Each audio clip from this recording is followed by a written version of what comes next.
Have you ever found yourself looking out of the window during another ordinary day and felt that tightness in your chest? That nagging feeling that you should be somewhere else, doing something different, something bigger.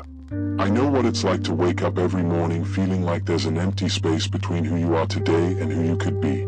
It's like carrying an invisible weight on your back while pretending to the world and to yourself that everything is fine, that this small life is enough. The clock chimes at the same time, you follow the same routes, talk to the same people about the same subjects. At the end of the day, you collapse on the sofa, exhausted, but with a strange kind of exhaustion that doesn't come from the effort to create something meaningful. It's the tiredness that arises when we use our energy to keep up appearances, to make ends meet, to survive rather than flourish. You wonder silently if that's all life has to offer. I understand that moment when you're driving home or waiting for transport and suddenly you feel a lump in your throat. It's when you remember that dream that's been kept in the drawer, that plan that never got off the ground, that talent that was never fully exploited. The people around you don't realize this internal struggle. They don't know that inside you there's a whole universe of dormant possibilities waiting to come to life. Over time, you began to believe your own excuses. It's too late, I don't have time, this is the stuff of people who have no responsibilities, or who am I to want something like this?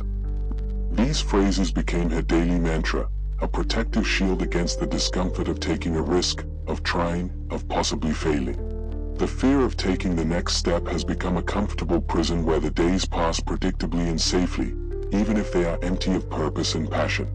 The comfort of the familiar is like an old shirt, it's not beautiful or special, but it has molded itself to your body in such a way that you barely feel it. Routine brings that false sense of security, that temporary relief of not having to face the unknown. You've become accustomed to living within the limits that others have drawn for you or that you yourself have created in a moment of doubt. And so, day after day, you convince yourself that it's okay to be smaller than you could be. Have you noticed how skillful we are at justifying our choices, even when they keep us small? We say we're being realistic, practical, or responsible. We tell ourselves that life is just like that dreams are for the privileged few. We look at others who have dared and highlight only those who have failed, completely ignoring those who have succeeded. It's easier to believe that the extraordinary isn't for ordinary people like us, isn't it? But there is that voice, isn't there? The one that whispers in the quiet moments when you're alone with your thoughts. It appears in the moments before you go to sleep or when you watch someone doing something you secretly wish you could do.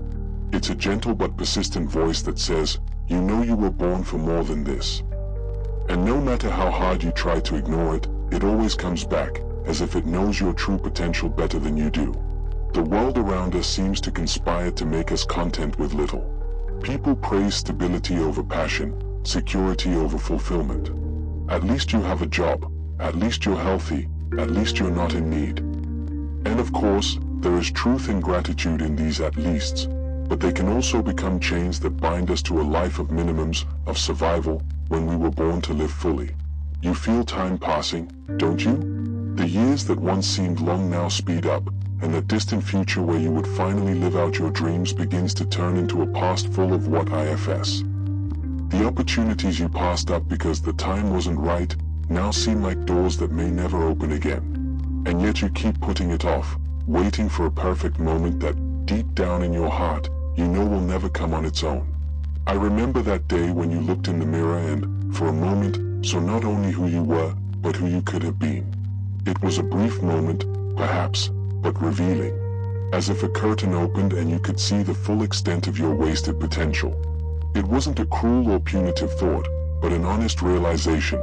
You've been living far below your capabilities, accepting crumbs when you could have had the whole banquet. There is a complex mix of feelings that arises when we finally admit this truth to ourselves. It's part regret for lost time, part fear of what's to come, part excitement at the possibilities that still exist.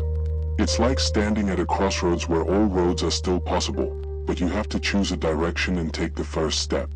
The uncertainty of that moment is both terrifying and liberating, don't you agree?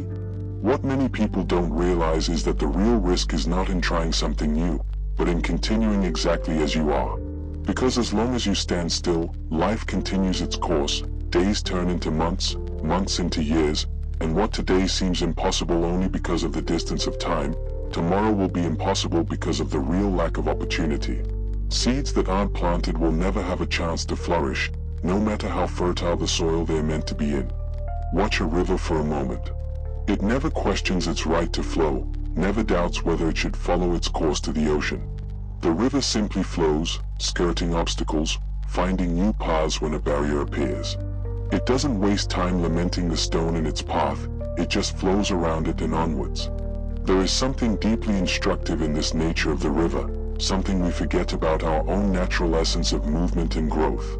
Have you ever noticed how young children aren't afraid to try new things?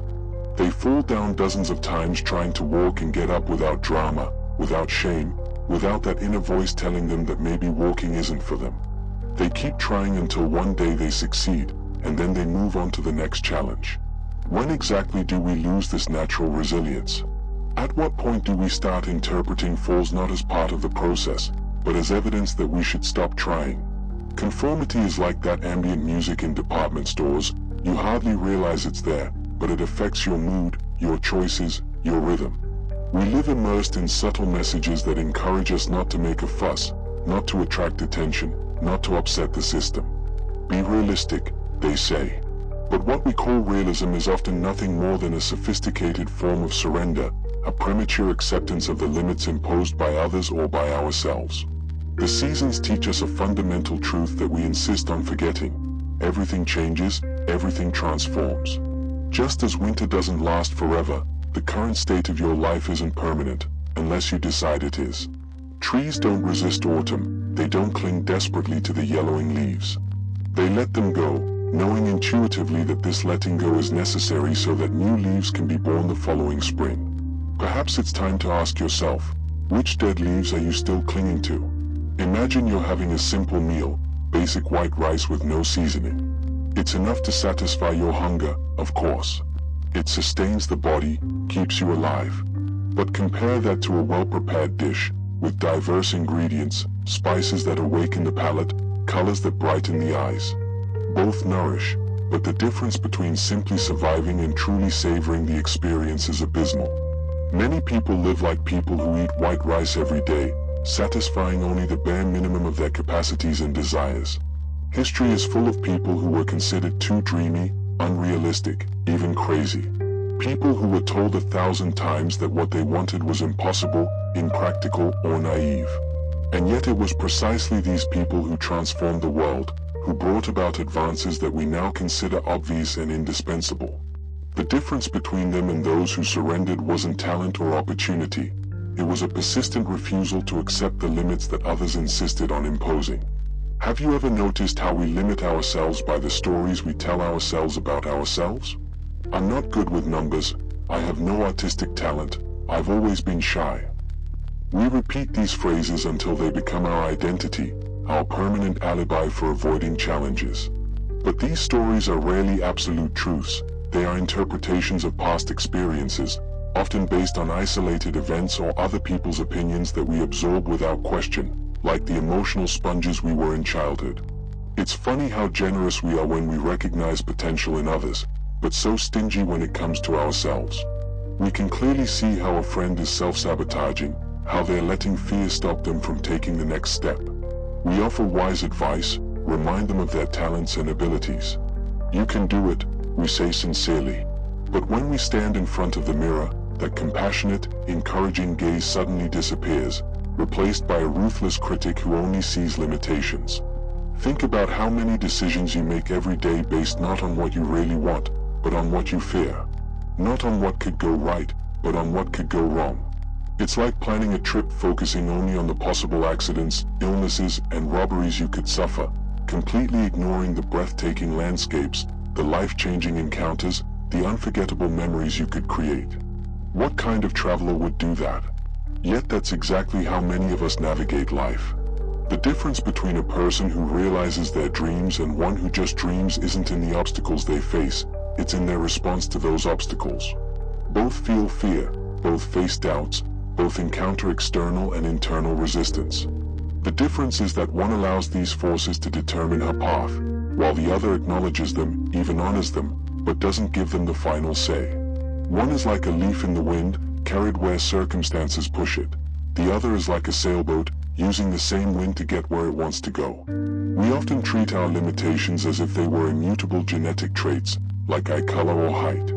That's just the way I am, we say with a finality that forecloses any possibility of transformation. But the truth is that many of these supposedly permanent characteristics are just habits, patterns of thought and behavior that we've repeated for so long that they seem to be part of our DNA. And the extraordinary thing about habits is that, however deep-rooted they may be, they can always be modified, reconfigured and replaced. There is a subtle but crucial difference between accepting your current reality and resigning yourself to it as if it were your final destination. Acceptance is honestly acknowledging where you are now, without judgment or denial. It's the necessary starting point for any journey of transformation. Resigning, on the other hand, is deciding that this starting point is also your end point, that there is no further to go, that this is your only possible landscape. One recognizes the present as a springboard, the other confuses it with a perpetual prison. There's a phrase that has always intrigued me: the greatest tragedy in life is not death, but what we let die inside us while we live. Think about that for a moment. What parts of you have been silenced over the years? What talents have been neglected? What dreams have been delicately folded up and stored away in drawers that we rarely open? Each of us carries an internal graveyard of untapped possibilities, of versions of ourselves that have never been allowed to exist fully in the world. The interesting paradox about comfort is that, although we seek it incessantly, growth never happens in comfortable zones. It's like that indoor plant that we keep protected from everything. No wind, no rain, no sudden changes in temperature. It survives, of course, but it never becomes as strong or leafy as its counterpart that faces the natural elements. Our muscles don't develop without the resistance of weights, our minds don't expand without the challenge of new problems, and our souls don't evolve without facing what scares us. Have you noticed how we justify our inertia with worries about what others will think? What will my family say if I change careers now? What will my friends think if I start something completely new at this age? The irony is that most people are so engrossed in their own struggles and journeys that they will barely notice your changes, and when they do, it will be for much less time than you think. In the meantime, you will have wasted precious days, months, years of the only life you have, worrying about a judgment that will last, at best, a few minutes in someone else's mind. Many of us were brought up to avoid failure at all costs. At school, a bad grade was something to be ashamed of. At home, mistakes were often punished rather than seen as learning opportunities. We grew up associating failure with inadequacy, as if making mistakes meant that there was something intrinsically wrong with us. But look at any truly successful person in any field. Ask them about their journey and you'll discover an impressive collection of mistakes, dead ends, and fresh starts. The difference is that these people haven't allowed their failures to define their identity. They've turned them into stepping stones instead of tombstones. We are creatures of stories. Since cave times, we have told stories to make sense of the world and ourselves. And the most powerful story, the one that really determines the course of your life, is the one you tell yourself about who you are and what you're capable of. If you see yourself as a victim of circumstances, as someone with no power or choice, that's the reality you'll create. If, on the other hand, you see yourself as the protagonist, as someone who may not control everything that happens, but who can always choose their response, this perspective will open up a whole new range of possibilities. Transformation rarely happens dramatically, like in films where a single event changes everything overnight.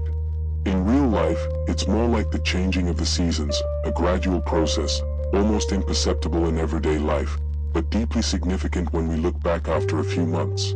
It's the small daily adjustments, the seemingly insignificant choices, the small doses of courage that, accumulated over time, create a completely different life to the one we had before. What's fascinating about the limits we impose on ourselves is that they exist primarily in our minds.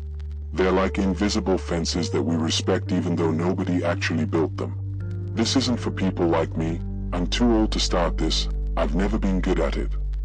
How many of these statements do you carry around?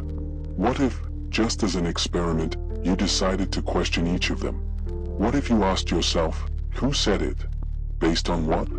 What if the opposite were true?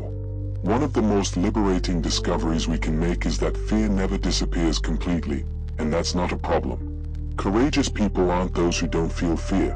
They're those who feel fear and move forward anyway. Fear, in many cases, is simply an indicator that we are moving out of our comfort zone towards growth. It's like an alarm system that has been programmed to go off not only in the face of real danger, but in the face of anything new, any change to the status quo. Recognizing this allows us to honor fear without allowing it to call the shots. The idea that we need to wait until we feel completely ready before starting something new is one of procrastination's most effective traps. The inconvenient truth is that the feeling of being ready usually only comes after we're already on the move, after we've already accumulated some real experience doing the thing that scares us. It's like learning to swim. You only really understand buoyancy once you're in the water, not by studying theories by the pool. Readiness isn't a prerequisite for starting. It's often the result of having started. There is a fundamental difference between being optimistic and being naive. The optimist doesn't ignore problems or obstacles. They see them clearly, but they also see beyond them, recognizing that difficulties are an integral part of any worthwhile journey. The naive, on the other hand, turn a blind eye to challenges, imagining that the sheer force of desire will be enough. When we talk about rekindling dreams and ambitions, we are not proposing an escape from reality, but a more complete engagement with it, including its difficult and uncomfortable parts. What many of us don't realize is how much we define ourselves by our limitations rather than our possibilities. We're quick to list everything we can't do, everything that's out of our reach, all the reasons why something wouldn't work. It's as if we carry around a mental catalog of personal incapacities that we automatically consult when faced with any new opportunity. Imagine how different it would be if, instead, we kept an up-to-date inventory of our capabilities, experiences, previous successes and unique qualities, and if that were our starting point for evaluating new possibilities. There's an old fable about an eagle chick that was raised among chickens. The chick grew up imitating the chicken's behavior, scratching around on the ground, making do with scraps of food, never raising its eyes to the sky. One day, he saw a majestic eagle flying free above him. "Who's that?" he asked, impressed. "That's the queen of birds, the eagle," replied a chicken. "But don't think about it, you'll never be like her." The eagle chick nodded and carried on scratching, without ever discovering its true nature, without ever experiencing what it was like to fly at the heights for which it was born. How many of us live like that, scratching around on the ground, oblivious to our wings? There's an interesting phenomenon that happens when we start to expand our horizons, to challenge our self-inflicted limitations. Some people around us will be uncomfortable, perhaps even resistant. Not because they want us to fail, but because our change represents an uncomfortable mirror for their own unexamined choices. When you decide to no longer settle for less than you deserve, you inevitably raise an implicit question for those around you. What about you? Why are you settling? It's a question that many prefer not to confront, and will resist anything or anyone that brings it up. The journey begins with a simple act of honesty, not with others, but with yourself. Take a moment of true silence, away from the constant distractions, and ask yourself, what do I really want? What would make me wake up excited every morning? What would I regret not having tried when I look back at the end of my life? Don't rush to answer. Let the answers come naturally, even if they surprise you, even if they seem impossible at the moment. Honestly recognizing your deepest desires is the first step towards taking them out of the realm of fantasy and into the realm of real possibilities. One of life's greatest ironies is that we're afraid of failing at things we've never really tried. We imagine failure, we feel the hypothetical shame, we suffer in advance the judgment we assume will come, all without having risked a single concrete step. It's like declaring that a bridge won't support your weight without ever having stepped on it. The only way to replace these paralyzing assumptions with real knowledge is through action, small exploratory actions that test the waters without requiring an immediate headlong plunge. What could you do today, something so small that it would be almost impossible to fail, that would move you 1 centimeter in the direction of what you want? When we talk about not settling for less, we're not necessarily talking about dramatic changes like abandoning everything to live in another country or quitting a stable career to pursue an uncertain passion. For many, transformation begins in a much more subtle way, by reclaiming small spaces in everyday life for what brings meaning and purpose. It could be half an hour in the morning dedicated to a creative project, one evening a week invested in learning a new skill, one weekend a month explored in a different way. It's in these seemingly small spaces that we often discover the strength for bigger changes. We often fear the judgment of others when we contemplate changes in our lives, but the truth is that most people are so immersed in their own concerns that they will barely notice your choices, and those who do will rarely think about it for as long as you might think. Think about how you yourself react when someone in your circle decides to make a radical change. Maybe you comment for a few minutes, maybe you have a passing opinion, but soon your attention returns to your own challenges and interests. This is a liberating reminder. You are not the center of other people's thoughts, and that is a blessing in disguise. There is a powerful and underutilized tool that can transform the way we look at risks, pre-death. Imagine yourself at the end of your life, looking back. What choices do you regret not having made? What risks do you wish you had taken? When we confront the finitude of life, many of the fears that seem so great to us on a daily basis, fear of failure, rejection, judgment, shrink before the greater prospect of existential regret. This is not a morbid practice, but a clarifying exercise that puts our current hesitations into a more realistic perspective. One of the most liberating discoveries we can make is that enthusiasm usually precedes mastery, not the other way around. Many of us expect to feel completely competent before we allow enthusiasm to emerge. When I'm good at it, then I'll enjoy doing it. But the reality works the other way around. It's enthusiasm, however clumsy and tentative, that gives us the stamina we need to cross the inevitable learning plateau. Those who seem naturally talented at something often started out as clumsy enthusiasts who simply persisted when others gave up. Fear of others' judgment is one of the biggest paralyzing forces in our lives. We spend a tremendous amount of energy wondering what others will think of our choices, our aspirations, our failures and successes. But there's a simple, liberating truth worth remembering. Most people are so absorbed in their own narrative, so preoccupied with their own performance on the stage of life, that they barely have the time or energy to pass judgment on yours. And even when they do, that judgment rarely carries the weight or permanence we imagine. While you worry about what others think of you, they are probably worried about what you think of them. One of the reasons we stay in situations that don't satisfy us is what psychologists call sunk cost. The idea that we've already invested so much time, energy, or resources in a particular path that it would be a waste to abandon it now. I can't change careers after 15 years in this industry. I can't end this relationship after so long together. But this is a logical fallacy. What really matters is not what you've already invested, that's in the past and can't be recovered, but what you're willing to invest going forward. The question is not how much have I given, but how much more am I willing to give to something that doesn't fulfill me? Here's a secret that achievers know but rarely share. Motivation is not a prerequisite for action. More often, it is the result of it. Expecting to feel motivated before starting is like expecting to lose weight before going to the gym. In reality, it's the very act of starting, even if you don't want to, that eventually generates the emotional impetus we recognize as motivation. There is a transformative power in simply getting moving, even if that movement is initially mechanical, devoid of passion. Emotion often follows action, not the other way around. A powerful question for anyone seeking more in life is, what am I willing to sacrifice for what I say I want?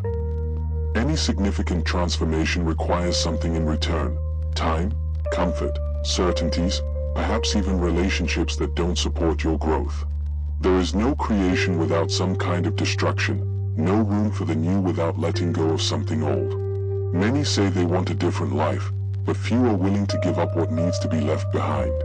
This is not a call for thoughtless sacrifice, but an invitation to clarity, to understand the real price of the desired change and consciously decide whether we are willing to pay it. Challenge the myth of perfect readiness. We wait for the ideal moment, when the children are older, when the financial situation is more stable, when we have more time, more courage, more knowledge. But life rarely offers this perfect alignment of circumstances. Most of the time, you have to start with what you have, where you are, while you're still afraid, while you still have doubts, while you still feel inadequately prepared. The paradox is that we often only feel really ready once we're halfway there, once real experience has replaced theoretical speculation about our capabilities. Find your few but good, those few people who genuinely support your growth, who don't feel threatened by your ambitions, who don't try to keep you small for their own comfort. Don't expect everyone in your life to understand or celebrate your decision not to settle for less. Many are so committed to their own stories of limitation that anyone who challenges this paradigm represents an implicit threat. This doesn't make them bad people, just people at different points in their journey. Reserve your vulnerability for those who have shown they deserve the privilege of knowing your deepest dreams. Have you ever noticed how we often compare ourselves to others using double standards? We see other people's successes as the result of natural talents, luck, or privileges that we don't possess, while we attribute our own failures to character flaws or intrinsic incapacities. She succeeded because she's always had an easy time with numbers. He's in this position because he knows the right people. This distortion is not only inaccurate, but also deeply damaging. It robs us of hope by suggesting that success is always beyond our reach for reasons beyond our control, while failure is inevitable because of who we fundamentally are. True freedom begins with the full acceptance of responsibility. Not responsibility for external events beyond our control, economic crises, pandemics, accidents, the actions of others, but responsibility for our response to these events.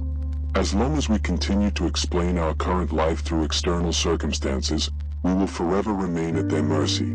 It is the moment we realize that, regardless of what happens, we always have the power to choose our attitude, our perspective, and our next action, that we begin to experience true self-determination. What often paralyzes us is not the fear of failure itself, but the fear of what we believe failure says about us. If I try and fail, it will prove that I'm inadequate, that I'm not enough. This is one of the biggest misconceptions of the human psyche, confusing performance with personal value. A specific result doesn't define who you are or your value as a human being. It is simply data, information, feedback on a specific approach at a specific time. When we untie this knot, when we separate what we do from who we are, we gain the freedom to try, fail, learn, and try again without the crushing weight of existential judgment. There is a fundamental difference between living with hope and living with blind optimism. True hope doesn't ignore difficulties or obstacles, it fully recognizes them, but refuses to regard them as the final word. Blind optimism says everything will work out without any basis in reality. Hope says whatever happens, I'll find a way through it. This distinction is crucial because hope, unlike optimistic fantasy, is not fragile in the face of life's inevitable setbacks. It is actually forged and strengthened through them. One of the greatest ironies of the human condition is that the same individuals capable of immense physical courage, who wouldn't hesitate to enter a burning building to save a stranger, for example, often tremble at the prospect of going against social expectations or risking the judgment of others. This suggests that the real challenge is not courage itself, which we evidently possess, but the application of that courage in arenas where the threats are emotional and social rather than physical. Perhaps we need to redefine what we consider safety, recognizing that a life without emotional risks can in many ways be the most dangerous of all. The stories that inspire us most, in books, films, or real life, are invariably those where the protagonist faces significant adversity, moments when all seems lost, only to find in themselves resources they didn't know they had. This is no coincidence. It is a reflection of the fundamental truth about the human journey. The gold of character does not emerge in comfortable circumstances, but in the crucible of challenges.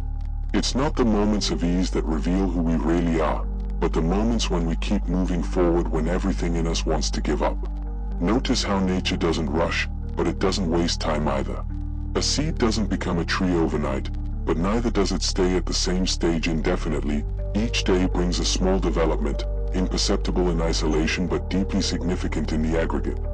There is a profound wisdom in this natural rhythm that we often overlook in our culture of instant gratification and overnight results. True transformation is rarely rapid or dramatic. It's a gradual process of small, consistent choices that, like persistent drops, eventually sculpt even the hardest rock.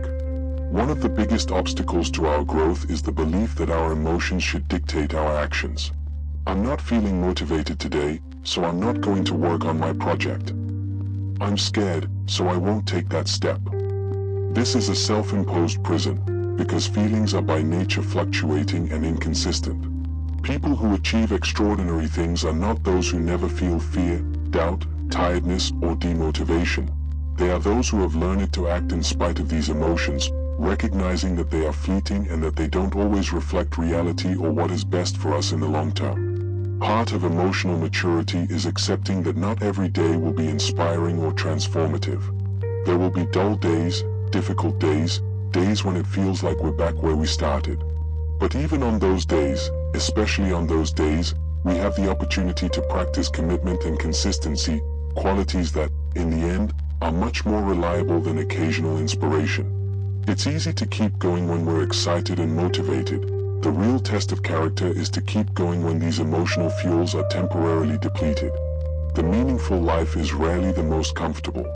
Comfort and meaning often exist in an inversely proportional relationship. The more we seek one, the further we move away from the other.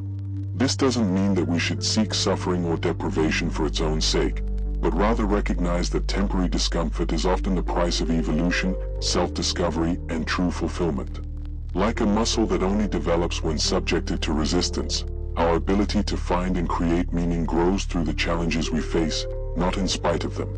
There is a fascinating phenomenon that happens when we start to take concrete steps towards our deepest dreams.